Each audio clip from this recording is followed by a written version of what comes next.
Welcome to our house church lesson for Kids Village this week. We're going to be in 1 Samuel 16. Do you remember the motions we've been doing for 1 Samuel? Let's practice together again. 1 Samuel 16. I don't have 16 fingers, but I can do the 1 Samuel part. Let's do it one more time. 1 Samuel 16. Our story is about Samuel again this week. A couple of weeks ago, we started with Samuel and his parents when his mom Hannah found out she was going to be pregnant and have a baby, and they named him Samuel. And then he moved to the temple to live with a guy named Eli. And when he lived with Eli, he had a dream, or he heard during the night that God was talking to him, and he kept waking up, and he would go to Eli, but it wasn't Eli talking to Samuel, it was God. So Eli reminded Samuel that he needed to listen for God. So we can pray and listen for God every day. So I hope you've been working on that. And this week, Samuel has a special message for our friend David. Last month, we talked about David for the whole month. He grew up, he was a shepherd, he was the youngest of Jesse's sons, and then he became king after King Saul. So in 1 Samuel 16, let me read to you just a little bit of it so we can get caught up and go with our story. I have my Bible out, and I'm going to start with 1 Samuel 16, verse 1. Let's listen real close and see if we can figure out what's going on. God addressed Samuel. So how long are you going to mope over Saul? You know I have rejected him as king over Israel. Fill your flask with anointing oil and get going.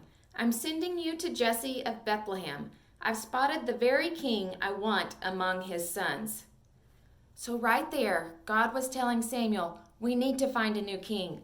You're the guy that's going to do it, and you need to find Jesse in Bethlehem because one of his sons will be our next king. Back in our story with David, David was one of Jesse's sons, and he had lots of brothers. So when King Saul stopped obeying God, God wanted a new king for his people, just like he had just told Samuel. So Samuel went to Jesse and was looking at all of his sons. The hard part for Samuel was he saw these guys. Some of them were big and tall and strong, but for some reason God said, no, not that one. Keep looking. So he asked Jesse again, do you have more sons? And Jesse said, I do have one more son. So God had said one of Jesse's sons would be the next king. So Samuel was trying to figure out which one it was. Jesse said, my youngest son is David. He's in the fields taking care of the sheep. And so Samuel told Jesse, have him come in, and I will wait for him. As soon as David came, God told Samuel, this is the one that will be king. So when David came in, that's what Samuel said. He said that David loved God very much, and that is why he picked him. So when we talked about David, we knew that it was what was in David's heart, and that's why he was going to be the next king. But this week, when we talk about Samuel, we knew that he was listening to God and what God wanted for all of the people, that he wanted David to be the next king, but Samuel had to listen and be patient as he went through all of Jesse's sons, trying to find the next king.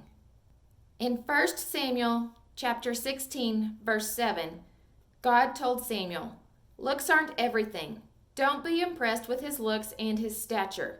But that's how big he is. I've already eliminated the ones that we don't need.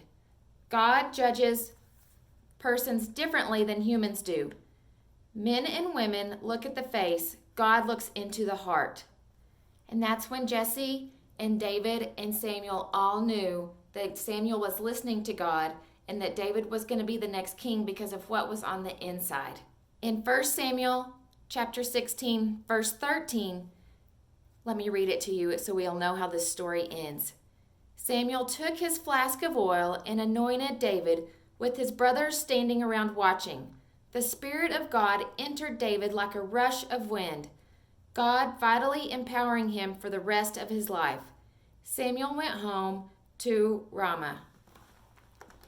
So Samuel had just listened to God. He had known for a long time that God talked to him, even from when he was a little boy and lived with Eli.